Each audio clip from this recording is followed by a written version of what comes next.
Good evening all of you. Welcome to Education Network's new class. Students, SS की इस lesson number 9 की second class में आप सभी का स्वागत है। स्टूडेंट्स, हमारी हिस्ट्री की जो फर्स्ट बुक है वो इतिहास हमारा भारत 1 रनिंग है और इस बुक का ये लास्ट लेसन है।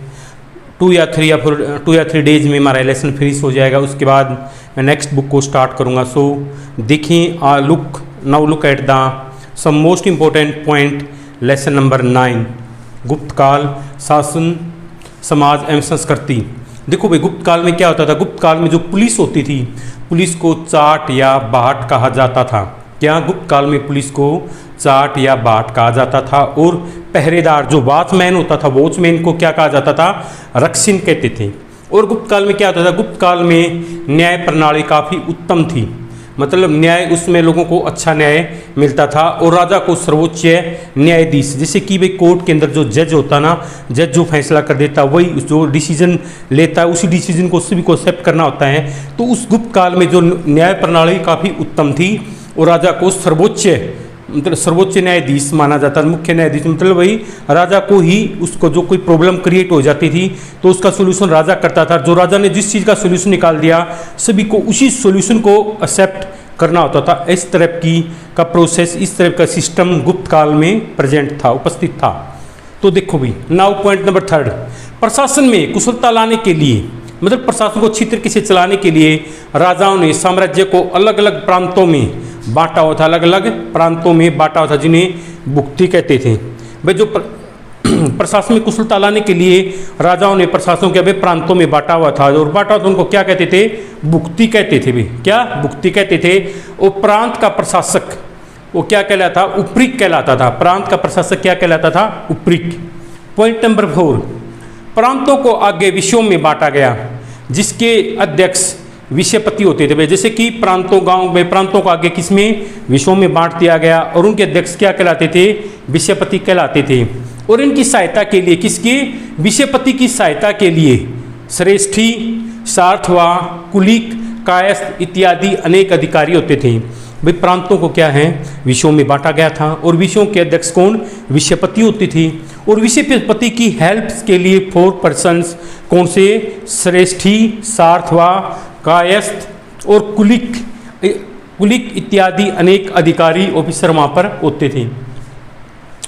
पॉइंट नंबर 5, विषयों को आगे नगर और ग्रामों में बांटा गया। जैसे कि भी प्रांतों को तो विषयों में, और विषयों को आगे नगर और गांव, विलेजेस में उनको डिस्ट्रीब्यूट किया गया, बांटा गया। नगर का पदाधिकारी पुरपाल कहलाता था। क्या कहलाता था? पुरपाल। नगर का अधिकारी क्या कहलाता था? पुरपाल। और ग्राम का प्रबंध कौन?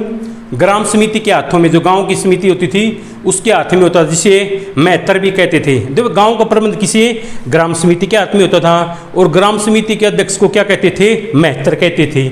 इसकी सहायता के लिए ग्रामिक, कुटुंबिन इत्यादि होते थे। किसके? ग्रामपति की सहायता के लिए। और जो उस समय राज्य की इनकम का सोर्स क्या था? राज्य में जो इनकम का साधन क्या था भाई? सोर्स ऑफ इनकम क्या था भाई? भूमि कर, लैंड पर जो टैक्स वगैरह, लैंड कर था, जो भूमि कर था, और उसका जो उपज का जो क्रॉप वगैरह, जो फार्मर वगैरह जो क्रॉप ग्रो करते थे, उगाते थे किसान फसल, उस उपज का 1/6 भाग होता था।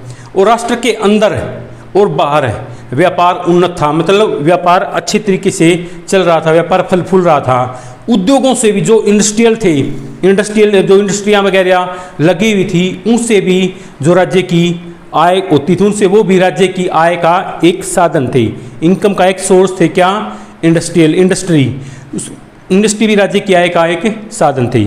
सो इसमें क्या इंपॉर्टेंट पॉइंट हो सकते हैं? गुप्त काल में पुलिस को क्या कहा जाता था? चाट और बाट कहा जाता था। एग्जामिनर ये पूछ सकता है। गुप्त काल में पहरेदार को क्या कहा जाता था? रक्षिन कहा जाता था।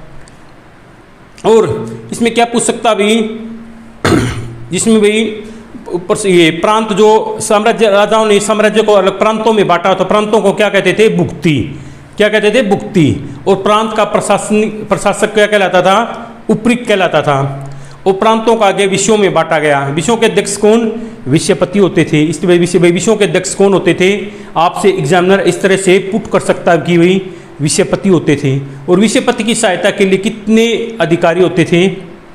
4 उनके नाम इसमें दे देंगे, एक बता देगा आप में से, एक दे देगा किस में से कौन था, श्रेष्ठी, कायस्थ, कुलिक और सार्थवा, ये होते थे विषयपति के लिए सहायता के लिए अधिकारी। और आपसे पूछ सकता है कि भाई नगर का प्रतिनिधि क्या कहलाता था, नगर का पदाधिकारी क्या कहलाता था, उपरिक कहलाता था, पुरपाल क्या कहलाता था, पुरपाल। नगर का पदाधिकारी क्या कहलाता था, पुरपाल। इस टाइप से एग्जामिनर पूछ कर सकता है। और ग्राम समिति में जो ग्राम का प्रबंध ग्राम समिति के हाथ में होता था, जो ग्राम समिति के अध्यक्ष को क्या कहते थे, मेहतर, क्या कहते थे, मेहतर। ठीक है, तो स्टूडेंट्स ये आर टुडेज क्लास, आज की कक्षा मैंने आपके साथ some most important point related with lesson number 9 से डिस्कस किए। So I hope you have enjoyed today's class. Please write down your review in comment box. How did you like today's class? Thanks for this cooperation. That's for today's enough. Meet you tomorrow in next class. Some most important point of related with lesson number 9. जय हिंद, जय भारत, जय Haryana. Good night. Have a sweet dream.